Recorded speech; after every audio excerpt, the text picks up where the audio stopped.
Lucas, capítulo 13, versículo 6.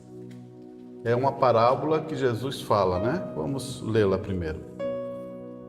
Um certo homem tinha uma figueira plantada na sua vinha e foi procurar nela frutos. Não achando, disse ao vinheteiro: eis que há 3 anos venho procurar fruto nesta figueira e não acho. Corte-a, porque ocupa ainda a terra inutilmente. E respondendo ele disse: Senhor, deixe este ano, até que eu escave e a esterque, e se der fruto, ficará, e se não, depois mandarás cortar. Feche teus olhos. Eterno Deus, Pai Celestial, a Tua presença sempre será muito importante em nossas vidas, Pai, porque necessitamos do Espírito Santo para compreender as Tuas Escrituras. Muitos homens inteligentes não compreendem, porque não receberam de Ti o Espírito Santo, mas que essa noite possamos estar ligados contigo, com nossos corações, desejando de aprender de Ti. Abençoa os Teus filhos, Pai, e ajuda-nos essa noite. É o que eu te peço, em nome do Senhor Jesus Cristo. Amém e amém. Poder sentar, meus irmãos. Hoje, sempre a mensagem é para a igreja, né? Sempre a mensagem ela tem finalidade direta para o povo de Deus. Quarta-feira falamos sobre um assunto muito importante, que eu também falei em Itajaí, um pouco dele, de uma forma mais diferente, mas quero sempre colocar isso, né? É importante nós sabermos coisas que estão determinadas na nossa vida realmente cristã. E uma coisa importante você saber que na vida cristã tem coisas que elas estão ali findadas desde o princípio e formadas para nós vivermos e termos harmonia com Deus. Por isso que quarta-feira eu falei e perguntei à igreja, perguntei assim: quem é o pai da mentira? Você sabe? É o diabo, né? O pai da mentira é o diabo.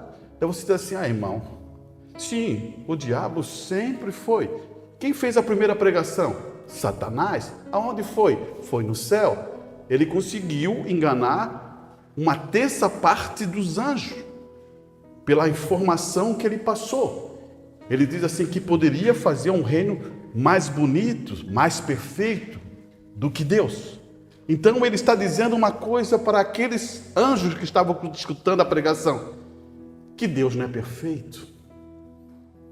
Você percebe o quão tremendo é isso? Talvez você pense assim: hoje existem aquelas brincadeiras que eles falam um com o outro, né? Uma mentirinha branca não faz mal? Faz mal, e muito mal. Ló,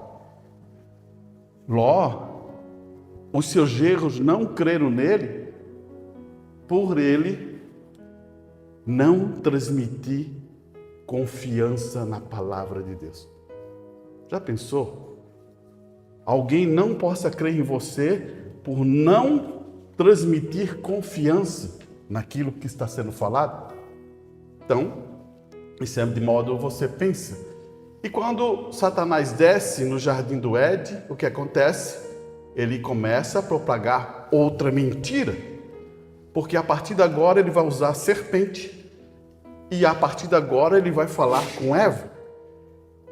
E ele vai dizer que não morreria e teria o conhecimento grandioso de Deus em sua vida, conhecendo o bem e o mal. Ali entra a mentira e ali entra o veneno dentro do ser humano. Daí você diz assim: passou o dilúvio, morreu todos, veio. Não é mais. Quando você fala o mensageiro vai dizer assim: a serpente passou na arca. Ela conseguiu passar pelo dilúvio e passou na arca. E hoje você vai dizer assim: mas irmão, hoje o que acontece? Estamos todos misturados. O nosso corpo Esse corpo que um dia Deus produziu para a gente herdar a terra, viver eternamente, sem cansar, sem canseira, sem dor, sem nada, perfeito. E quando chegasse ali a idade de 20 anos, seria perfeito e nunca mais envelheceria. Foi envenenado. Por isso que você vê o que acontece com uma pessoa, vai chegando a idade, vai chegando a canseira, vai chegando a fraqueza, vai chegando isso, até ir para o pó. Isso é escritura, você não precisa ter medo disso, né? Porque a palavra diz que você receberá um corpo novo, aonde ali a alma poderá habitar, porque essa carne não reina, não herda o reino dos céus. Por quê? Foi contaminada com o pecado. Você percebeu que foi só mentiras, mentiras, mentiras? Por isso que a Escritura vai chegar a dizer assim, nós viemos falando mentira. Daí você vai dizer assim, um jovenzinho, uma jovenzinha, como é que ele aprende a mentir? Como é que ele aprende a mentir? Porque dentro da natureza já vem fluindo isso. E eu posso dizer para você, muito sem errar, irmão, muito sem errar essas coisas, porque um dia precisou mentir e se deu bem. E aquilo começa a gerar um costume. E você mente em todas as coisas. E quando você mente em todas as coisas, você diz, mas irmão, mas agora estou ouvindo a palavra, estou me esforçando para não mentir.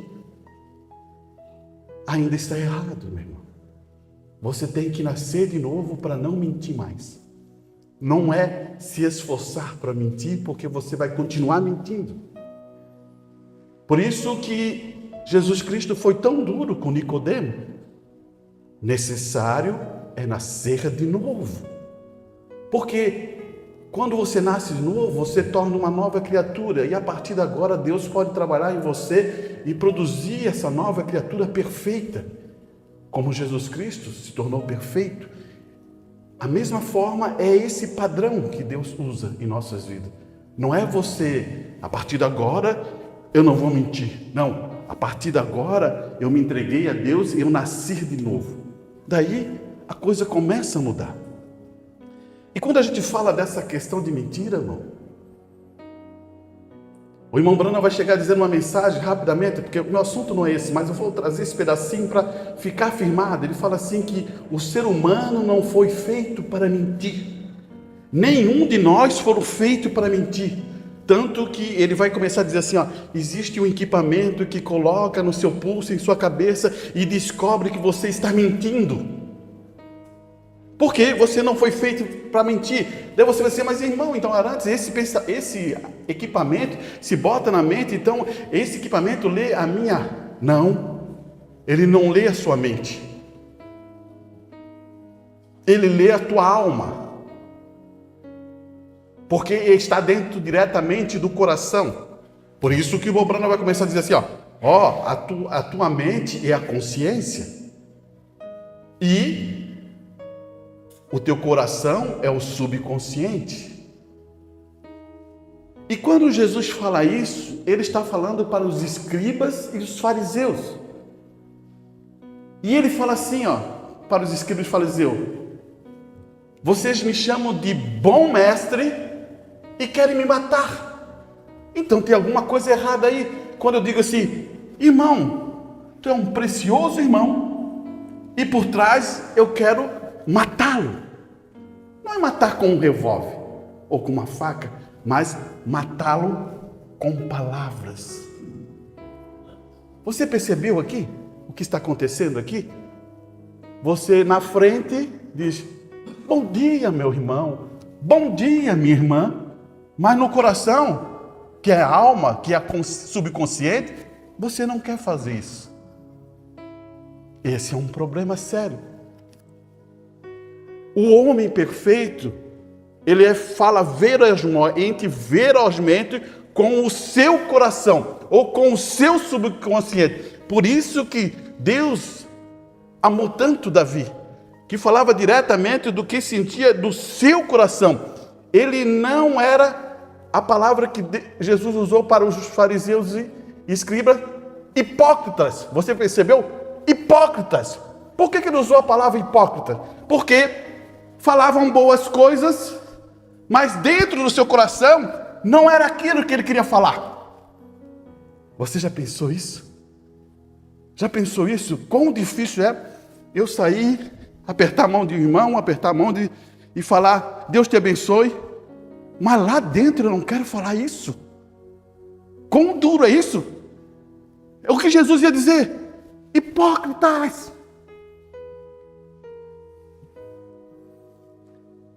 A igreja, ela tem que se fundar firmada em uma informação. Preste bem atenção que eu vou dizer, ela está formada em uma convicção, que ela está relacionada à palavra de Deus. Vocês estão me escutando bem? Tá bem? Então, desculpa. Foi eu que pensei aqui que não estava me escutando bem. Então, essa convicção, irmão, faz você ser um em sua mente, em seu corpo e em sua alma. Você não possa ser, em sua mente você fala uma coisa e em sua alma você está dizendo outra coisa. Aí que está o problema. Porque nós não nos libertamos? Por que a gente não consegue mudar as nossas vidas? Porque na mente falamos uma coisa e na alma queremos outra coisa.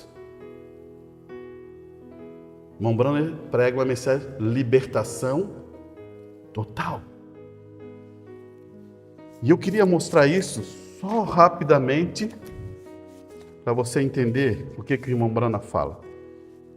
Só um certo, escute bem. Como eu estava dizendo há algum tempo diante atrás, ou aqui em algum lugar, falando sobre o detetor de mentira. Agora, note, bem agora, eu desejo que você preste bastante atenção. Coloque um detetor de mentira em você e você tente personificar, quer dizer, enganar aquela verdade. E tente dizer que é verdade. Porém, lá por dentro de você, no subconsciente, olha o irmão falando do subconsciente, encontra-se um lugar chamado alma. Aonde está a alma? No subconsciente. E esta mente intelectual não governa, essa mente intelectual não governa a vibração do sistema. O que ele está querendo dizer? Você pensa que é a tua mente que te governa? Não, a tua mente te dirige, não governa. É diferente. Quem te governa é a tua alma. Você pode pensar assim, não, eu vou andar daqui para lá. Você está pensando, você está dizendo, mas quem determina isso como governo é a sua alma. Muitas vezes você quer falar uma coisa que está dentro da alma. Por isso que quando Jesus vai começar a falar sobre essa questão, ele fala dos escribas e fariseus para dizer assim, ó, como pode? Dentro do coração tem aquelas coisas todas, mal, isso, ira, raiva, toda aquela coisa, mentira, tudo ali dentro, mas como é que sai coisa boa da boca? Daí ele fala, hipócritas. Você começa a entender o que o irmão Branham quer colocar? Ela dirige e é muito incapaz, olha só, a mente, ela dirige e é muito incapaz de levá-lo a Deus, sua mente. Por que a sua mente não leva a Deus? Você sabe? Porque ela arrazoa. É o que aconteceu lá no Jardim do Éden. Eva arrazoou a palavra. Se a minha mente vai dizer assim, ó, não, isso não é verdade. Deus não pode fazer milagre. A minha mente começa a arrazoar. E se Deus não pode fazer milagre, Ele nunca vai fazer milagre para você. Agora, se eu tenho tomado por fé, isso vai produzir a você. Porque Deus só trabalha no campo da fé, irmão. Por isso que a tua alma, ela não sendo convertida, é um grande problema para a sua vida. Você entende isso? Então vamos pegar mais um pedacinho que ele vai dizer aqui, ó. Ela é um dos recursos. Os canais que guiaria isso na sua alma é o que governa. Você é o que é através da sua alma. Quem é você? É a sua alma, não é a sua mente.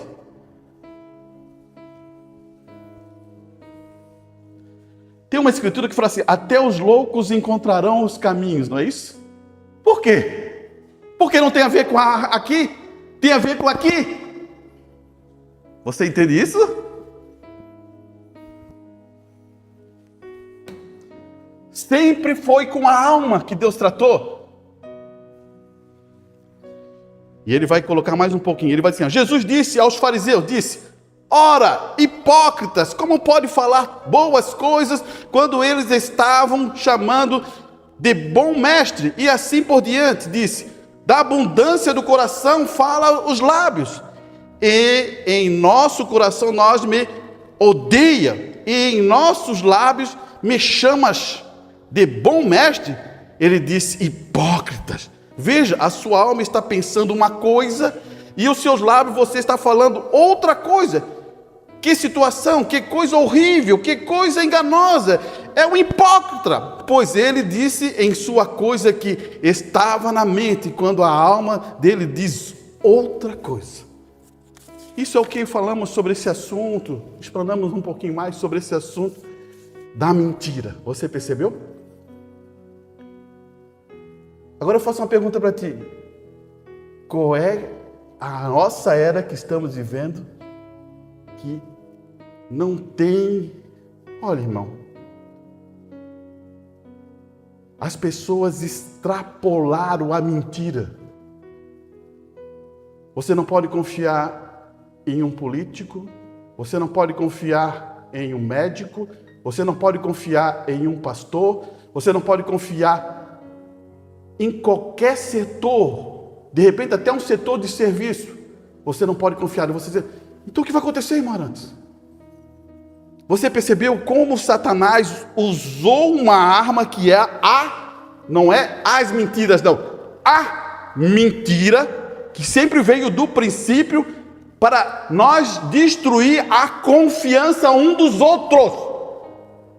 O que faz assim, ó? Já pensasse, todos nós não confiasse um no outro aqui, ninguém confiasse um no outro, o que aconteceria? Nós seríamos destruídos, irmãos.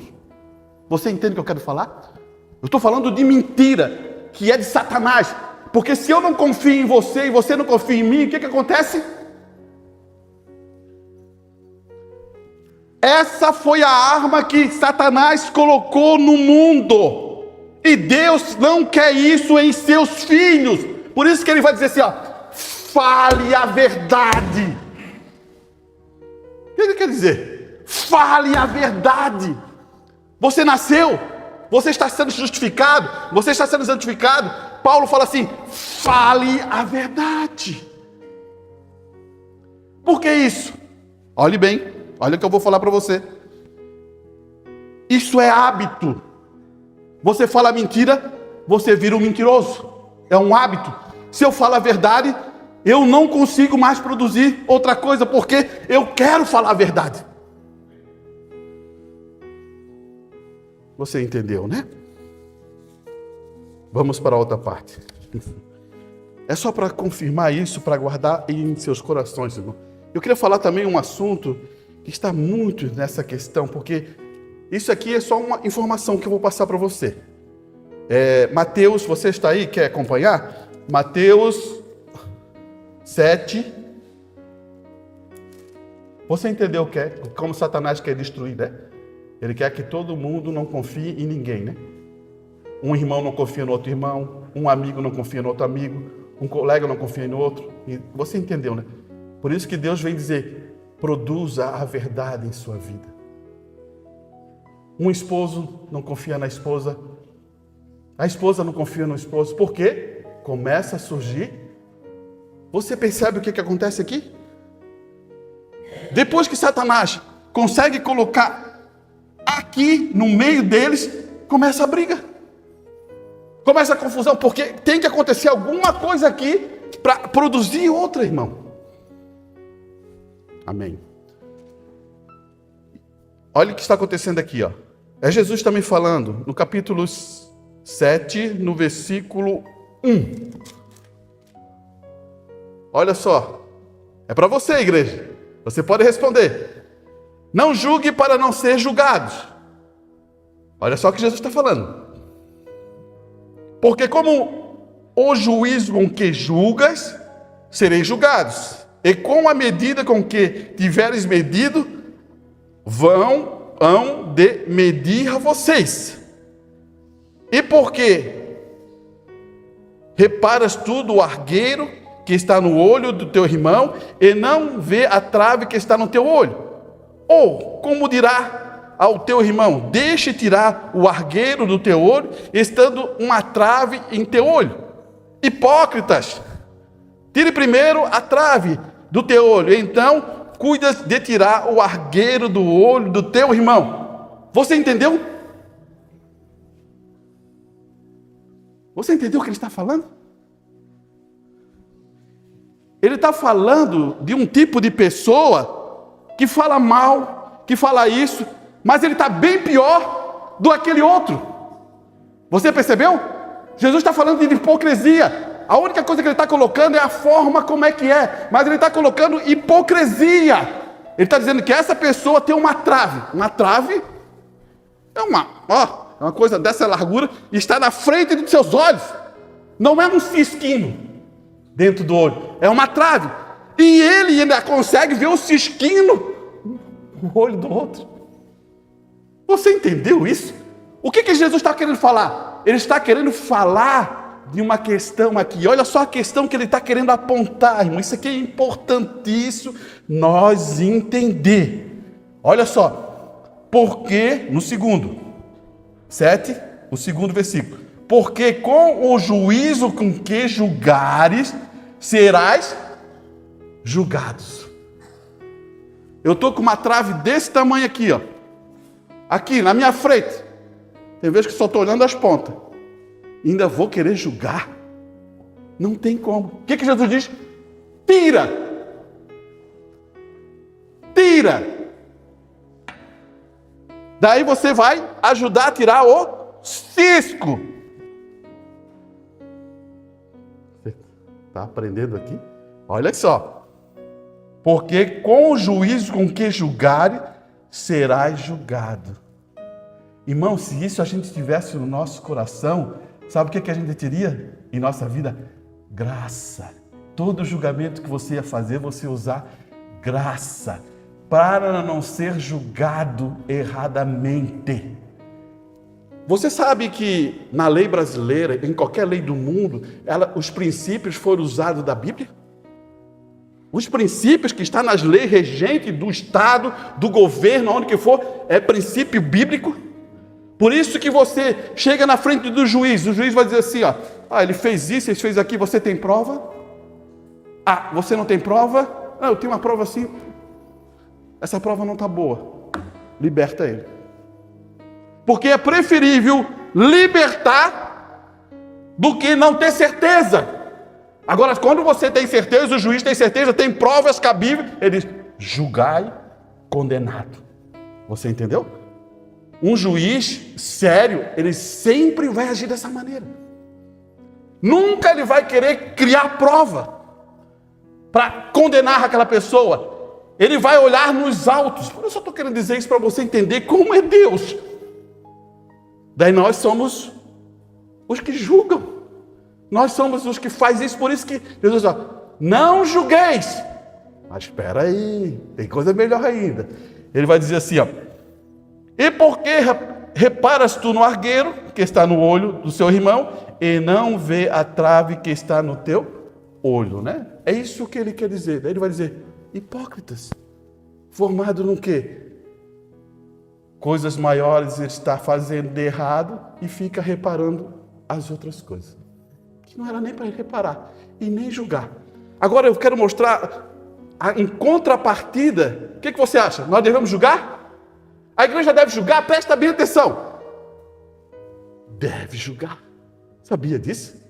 Mas não é um assunto de hipocrisia. Eu estou errado, estou agindo errado e quero fazer. Não. Os santos julgarão o mundo. A Escritura diz isso. Olha aqui. 1 Coríntios, capítulo 6, versículo, vamos ler o 1. Olha, provavelmente Paulo estava tendo um problema dentro da igreja.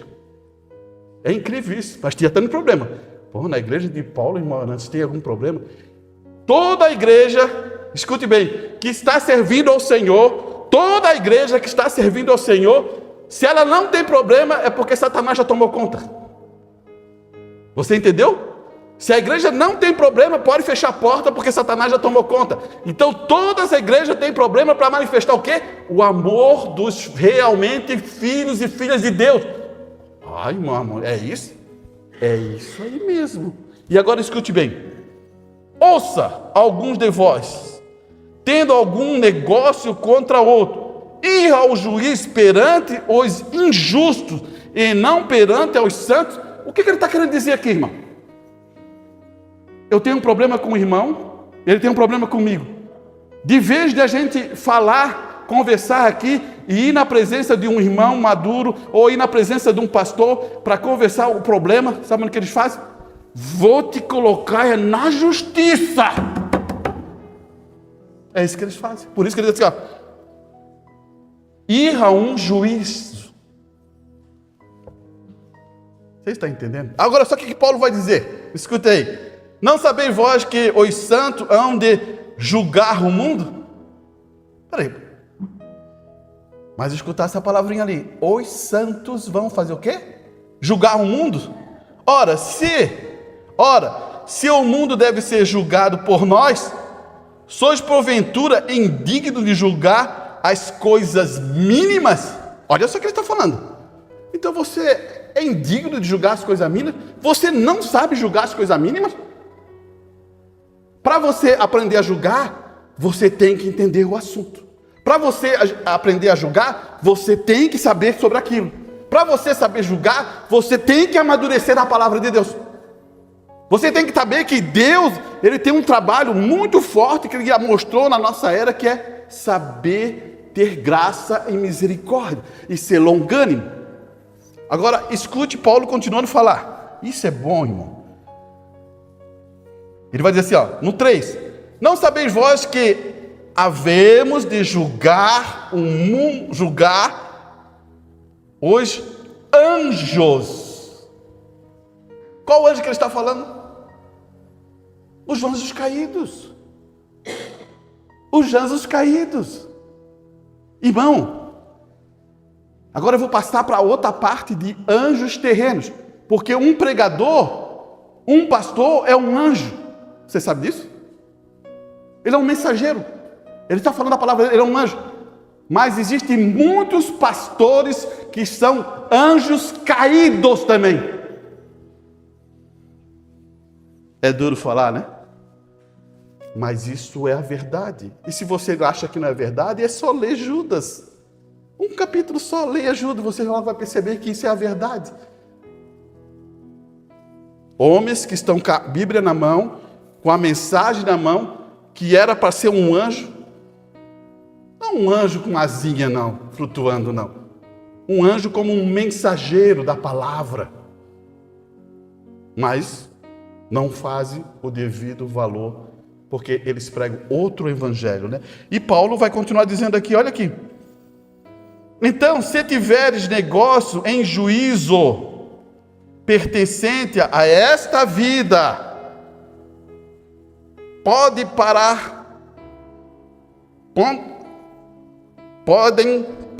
parar de julgá-los, os que são de menos estima na igreja. O que ele está dizendo com a questão de menos estima? Para dizer assim, ó, irmão, isso acontece, irmão, isso acontece. Tá? Olha só o que acontece. Eu gosto mais daquele irmão lá. Não vou dizer nome para não ficar ruim. Eu gosto mais de tal irmão. Vamos pegar ali. Eu gosto mais do irmão Orley. Ah, esse outro irmão aqui eu já não gosto muito. Os dois deu um problema. E o que eu faço? Eu me inclino mais ao irmão Orley. Que pastor é esse, hein? Que irmão é esse, hein? O que ele deve falar? Está no meio. O que ele vai fazer no meio? Trazer a graça para uni-los novamente. Mas tem vezes que é assim, estás errado, ele está certo. Quando dá um problema, irmão, todos os dois estão errados. Só para você saber. Talvez você diga assim, mas irmão, mas mesmo que esteja certo, está errado, porque isso aqui vai fazer, aquele que está certo vai lá, irmão, aconteceu isso, vamos acertar, prosseguir a jornada, Deus abençoe. Isso não é coisas que vai prejudicar outros níveis. Você entende, né, que eu estou falando, né? Isso é importante. Isso tem que ter no lar, tem que ter na família, tem que ter entre irmãos, tem que ter entre amigos, tem que ter tudo. Isso aí faz parte.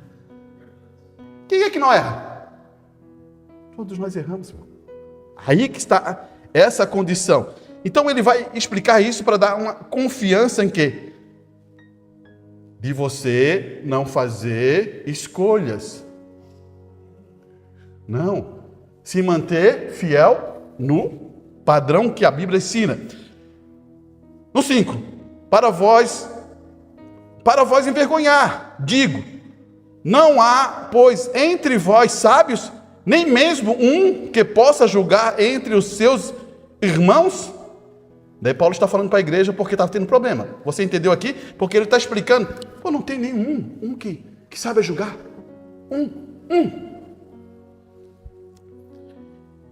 E ele... Mas o irmão vai a juízo com o irmão, isto perante a infiéis. Então quer dizer que eles saem daqui, vão arranjar um advogado, vão arranjar outro advogado e vão entrar perante infiéis. Na verdade, é já realmente uma falta entre vós. Tendes demandas uns contra o outro. Você percebeu o que Paulo está explicando? Quando eu tenho uma demanda contra o irmão tem contra, já tem falta. Já tem coisa errada. Nunca pode ser assim.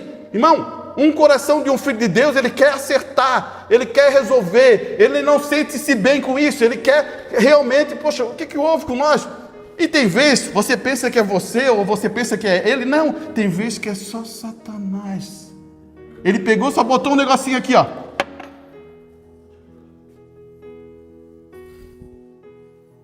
Você que está maduro, não deixe Satanás fazer isso em sua vida. E aí está, irmão. Ele vai ver, vamos finalizar aqui o versículo. Entre vós, tendes demanda uns com os outros, porque não sofreis antes a injustiça. Isso aqui é difícil, né? Quem quer sofrer injustiça?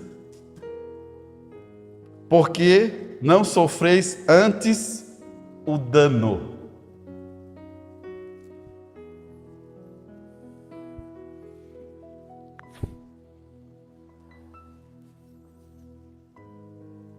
O que acontece às brigas?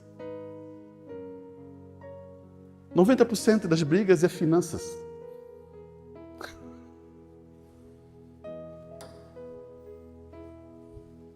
Você entende? Talvez você pense assim, é verdade? É. Por isso que eu vou dizer uma coisa para você, meus filhos e filhas de Deus. Saiba cuidar da sua finança.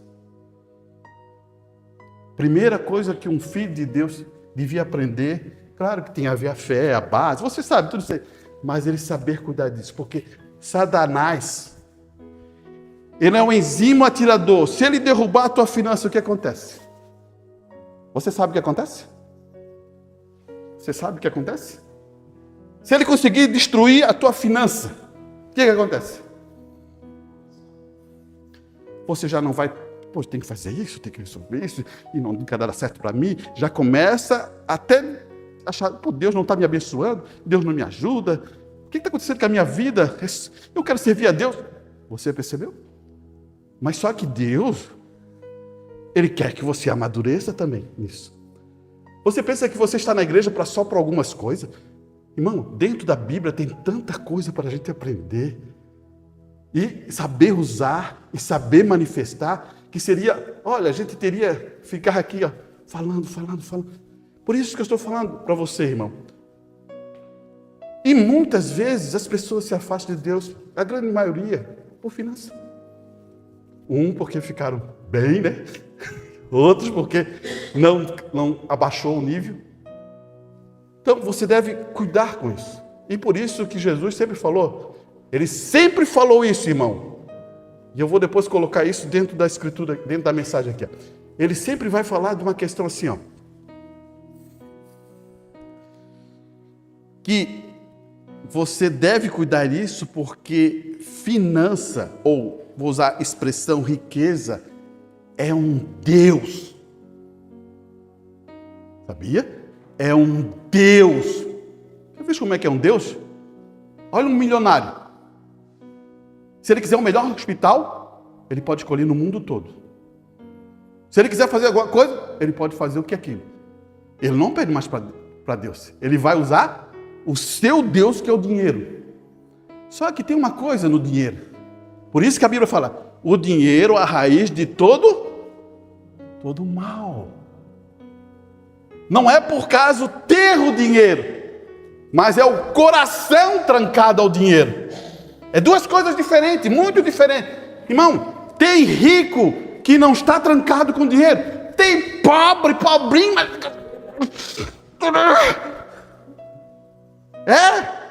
Tem rico que não tem... mas não é porque é rico. Não. Se ele fosse pobre, ele também seria da mesma maneira. Porque ele tem a condição do coração, irmão. Faz parte do coração. Senão, Deus ia criar uma lei interessante, né? Ele ia colocar assim, ó. Se o dinheiro é a raiz de todo mal, então eu não posso ter dinheiro. Então não precisa ter rico e não vai ter pobre, porque vai ficar... Nenhum de nós tem dinheiro. Não é isso. Ele coloca essas bases no mesmo balanço. É o amor. Então, o rico pode ter amor pelo dinheiro, como o pobre também pode ter amor pelo dinheiro. Olha só a base que Deus colocou. O que Deus espera de nós? Que nós servimos a Deus e Ele acrescenta isso em nossa vida. É isso que sempre foi dessa maneira. Deus, Ele faz o quê? Ele quer que você tenha, ver se tu tem confiança nele. Ou só está usando o teu braço de força.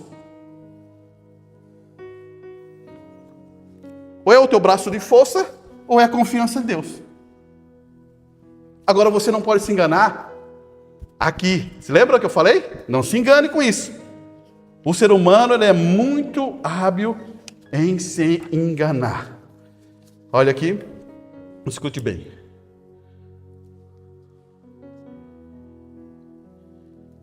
O meu assunto era esse aqui, né?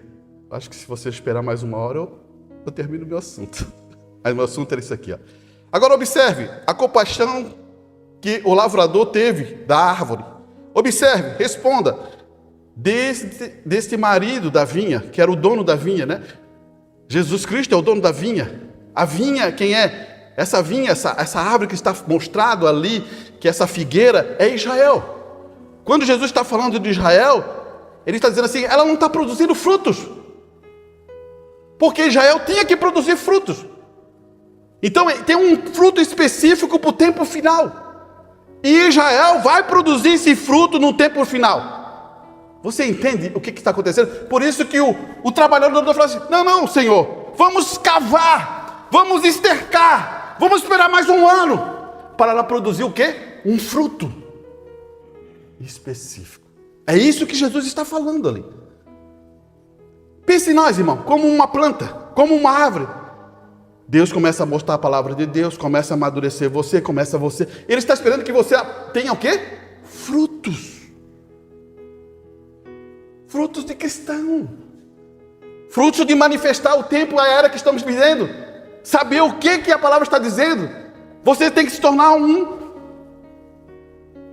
homem perfeito. E olha só o que ele vai continuar dizendo aqui, ó. E no sermão, sua infalível palavra da promessa, o irmão Brana diz, mas aqui está o que Jesus está falando.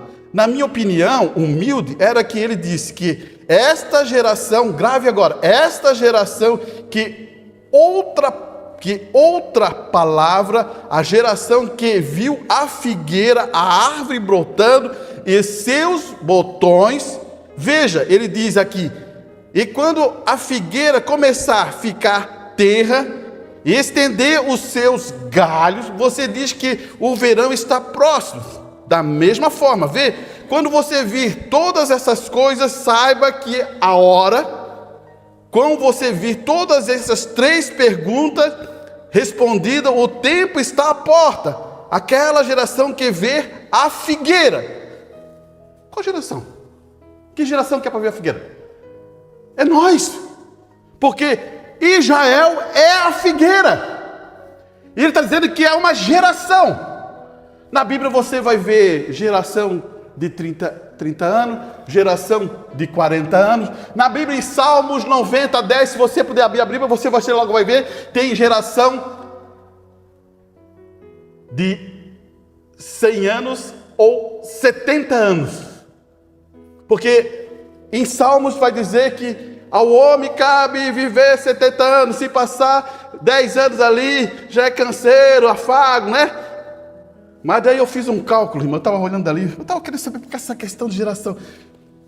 Daí eu fui lá, Brasil, qual é a média de vida do brasileiro? 76,6. O americano norte, 77,6. Os alemãos, 82 a mulher, 78, acho que é o homem. Isso é média, você entendeu? Média. Tem gente que vive aí 90, 100 anos, 100 e poucos anos, né? Mas a Bíblia está dizendo uma geração. Você entende isso? Uma geração? Você que viu Israel. Você sabe em que ano que Israel foi consagrado um país? 1948. Foi acho que foi um ministro brasileiro, não me lembro o nome dele agora, que deu o seu voto e também ela se tornou, em 1948, um país. Se você que está aí, que é melhor do que eu em cálculo, colocar 70 anos em 1948, vai acontecer o quê? Que já passou o tempo, né? Vai dar 2018, já passou o tempo. Mas o irmão Brian, ele fala um assunto que eu achei interessante quando ele fala isso. Quando Moisés entrou na arca, era uma data específica. Era 17 de maio. 17 de maio. Era uma data específica. Ele entrou na arca e Deus trancou a arca. E depois veio o juízo. E a mesma coisa, ele vai relacionar isso, sabe com o quê? Em 17 de maio de 1963, que o Senhor apareceu numa nuvem em Tucson. Daí, se você relacionar essa data, vai dar 2033. Irmão, eu não estou dizendo para você não se engane com isso, que eu estou definindo a data que é 2033. Não é isso que eu estou definindo. Eu estou dando uma informação para ti que a Bíblia mesmo diz. A Bíblia mesmo diz: aqueles que virem a figueira, não passará essa geração. É isso que eu quero que você capte. Agora, se Jesus não vir amanhã, se Jesus vai vir daqui a um ano, eu só estou dando números para você. Tem vezes que você diz: o pastor Arantes deu agora uma data específica que vai ser o arrebatamento. Ei, você está totalmente errado o que eu estou falando. Eu só estou dizendo que são cumprimentos da Escritura. Escute bem aqui, olha só o que eu vou dizer para você. Olha aqui, vou ver se eu pego aqui.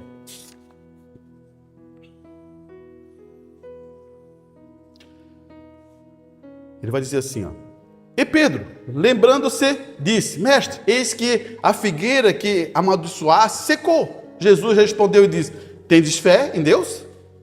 Porque, em verdade, vos digo que qualquer um que dizer a este monte, Desloque daqui e lance no mar, e não duvidar em seu coração, mas acreditar aquilo que dizer acontece, e ele terá tudo o que disser. Por isso vos digo, tudo o que desejares em oração, credes que recebereis. Pronto. A partir de agora um vai desejar a casa lá em Miami, outro vai desejar um barco não sei aonde, lá na Marina, outro vai desejar... Você não entendeu nada do que Jesus está falando aqui. Não é isso que ele está falando. Jesus só fazia o que Deus mostrava. O que mostra? Revelação. Ele via e ele fazia. Um filho de Deus é a mesma coisa. Quando ele mostra isso em seu coração, você vai cumprir. Isso é revelação. Olhe bem. Agora, Jesus não está dizendo a eles que eles podem sair por aí, simplesmente começando a falar essas coisas deveria acontecer. O que ele está ensinando sobre é como abordar a fé. Irmão, por isso que tem vezes que você lê a Escritura e começa a pensar assim, então eu tenho que... Monte o Cambirela, cai lá no mar. Você está entendendo? Foi revelado a você? Deus mostrou e colocou dentro do teu coração? Você não está nem conseguindo ver a voz de Deus, né? Olha só o que ele vai dizer. Lembre-se, Jesus não fez nada a menos que o Pai lhe mostrasse primeiro. Aleluia! Todos sabemos que isso é muito bom. Isso está em João 5, 19, 30. E essa é sempre a chave para que temos fé e manifestação com a nossa fé aos outros.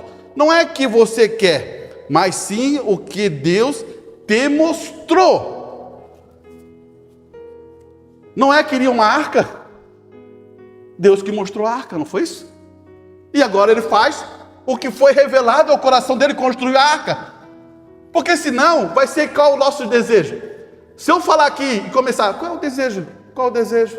Qual o desejo? Qual o desejo? Agora, você começa a entender? Se lembra aquela irmã? O desejo dela era a salvação dos seus 2 filhos. Estava ligado com a Escritura. Você começa a perceber? Está ligado com a Escritura. E agora ela vai receber porque ela confirma.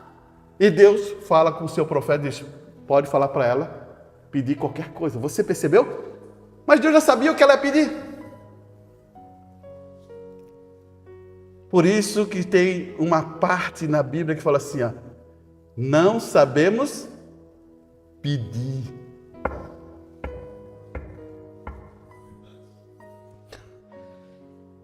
Olha só, ele vai continuar. Se a fé é uma revelação, então a fé se baseia em alguém.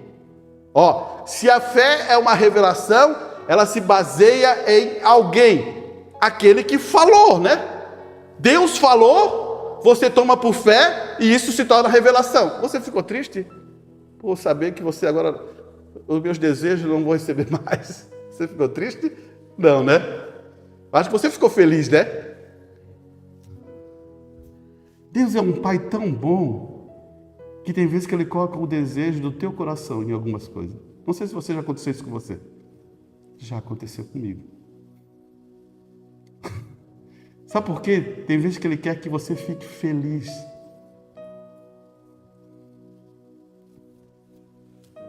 Só para dar um adendo sobre essa questão, né? Deus revela algo a você. Portanto, Deus fez a promessa de Deus, não fez Deus fez a promessa, ou Deus não fez a promessa. Então, ele está querendo dar 2 coisas. Deus fez a promessa, e você entendeu, você recebe. Agora, se Deus não fez a promessa, como é que você vai receber? Não vai receber. Você entendeu? Agora, por que Jesus amaldiçoou a árvore?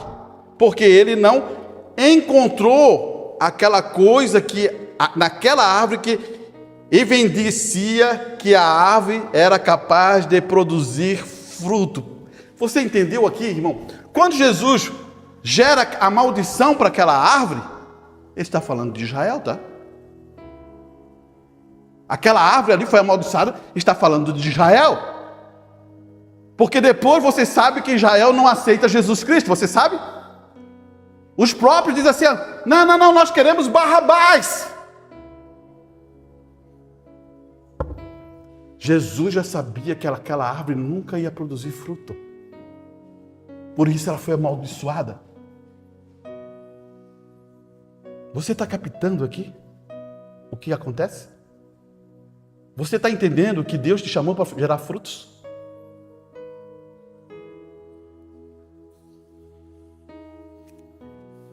Olha aqui. Olha, todos sabemos que ainda não era a época da figueira produzir figo. Então, certo, então a maldição não foi porque não havia figo, mas por outro motivo. Atitude. Vê a árvore, não tem fruto. Mas Jesus viu que não haveria atitude. Ele está falando de quem? De Israel. Olha, irmão, isso é perfeito. Olha aqui. Agora, isso nos leva ao fruto em si, no livro de Tiago. Lembra? Pode a figueira, meu irmão, dar oliveira, ou a videira dar figo? Da mesma forma, nenhuma fonte pode produzir água doce com água salgada. Em outras palavras, devemos suportar aquilo que fomos ordenados a suportar. Cada semente deve produzir conforme sua própria espécie ou natureza. Portanto, por uma natureza, suportamos o que carregamos. E não podemos suportar nada além daqui que fomos criados para produzir. Portanto, devemos olhar para o fruto para saber o significado desta parábola. Irmão, vou dar um exemplo, para você entender. Eu estou com uma maçã na mão. Da onde veio? De que pé veio? Macieira, né? Se eu tivesse um cacho de uva, veio da onde? De uma videira, né? Se eu tiver eu tiver uma laranja na minha mão, você vai saber da onde veio? Veio de um pé de laranja, né? Você viu que o fruto evidencia da onde veio? Se você é um cristão, da onde que você veio? Veio do reino do céu, porque você é o fruto, é a identificação disso, irmão. Não deixe Satanás tomar esse lugar. Não sei se você consegue entender isso. Não deixe Satanás entrar nesse momento. Olha aqui. Está quase para finalizar. Olha aqui, só para a gente entender isso, irmão. Escute, vai ser um pouquinho duro, mas é como o irmão Bruno ensinou, bate o prego, entorta, né? Para ficar firme, né? É assim, 2 Timóteo, no capítulo 3, você perceba que está dizendo aqui, sabe, porém, isto, que nos últimos dias sobrevirão tempos trabalhosos. Não tem a ver com trabalho natural, tem a ver com trabalho espiritual. Nunca confunda isso.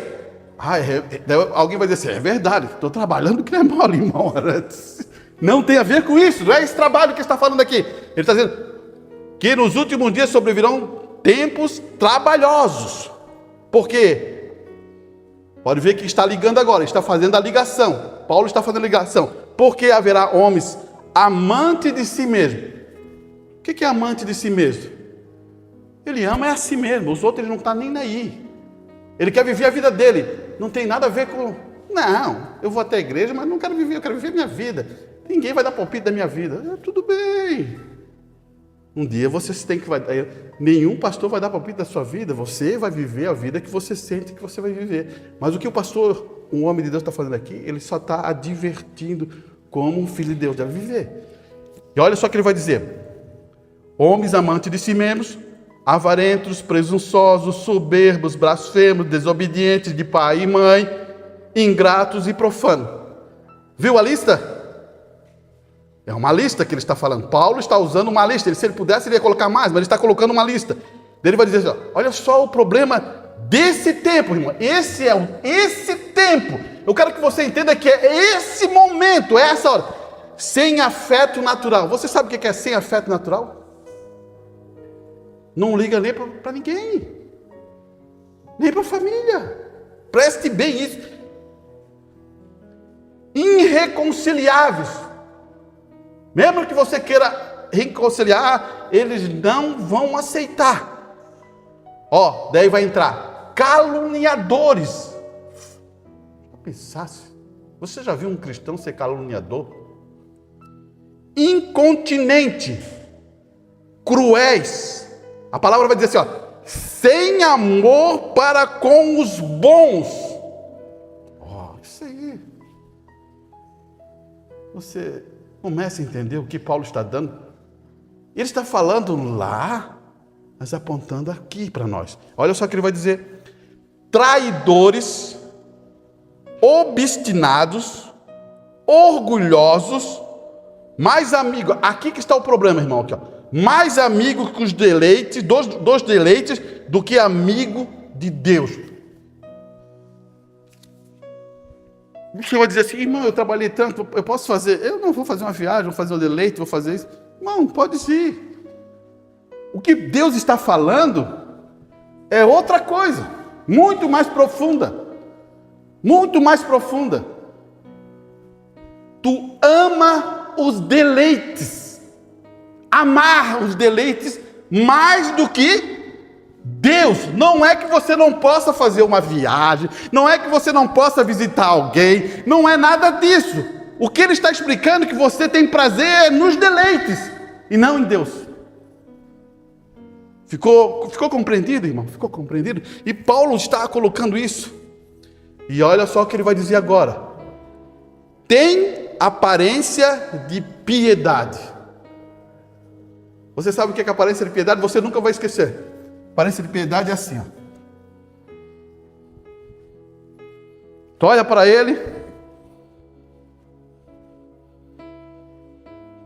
Acho que é mais lento, né?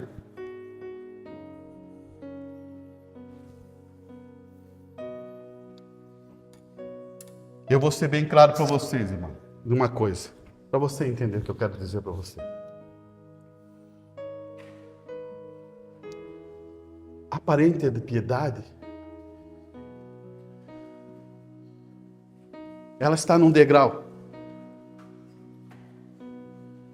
E quando se fala de piedade, se fala assim como Deus. Mas Paulo está dando uma referência antes. Parece. Só parece.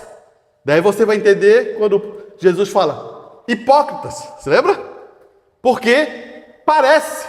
Agora, irmão, será que aquele povo que veio a João Batista, será que aquele povo que veio a Jesus enganou eles? Capta o que eu quero que você entenda. Será que aquele povo que veio lá enganou eles?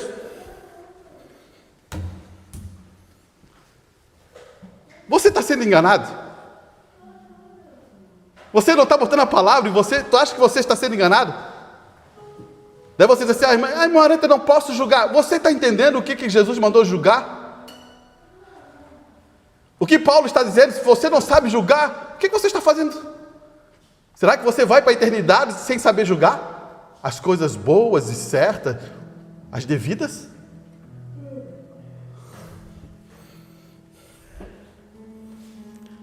Tendo aparência de piedade, e olha só que ele vai continuar dizendo, mas nego a eficiência dela. Daí ele vai dizer, destes afasta-te. Por que ele fala afastar, irmão? Sabe por que Paulo fala afastar?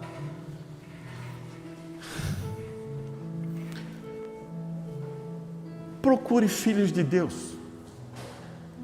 Procure mulheres, irmãos que amem a palavra de Deus de todo o coração.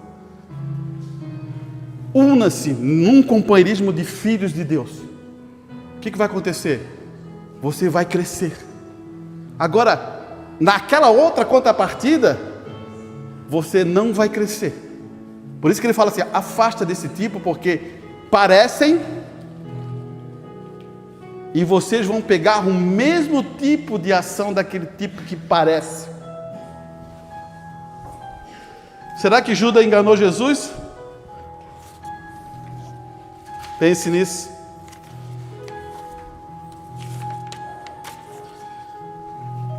Então, quando você se depara com isso, talvez seja uma pregação dura, mas isso é um tempo bom de reflexão, irmão, porque eu só queria te mostrar o quão próximo está. Eu não estou colocando data para você. Você não viu Israel?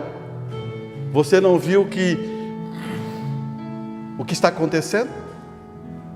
Você não está vendo as guerras que estão acontecendo? Quantos países estão contra Israel?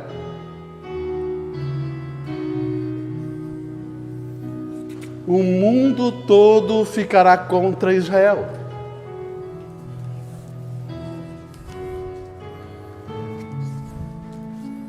E agora nós?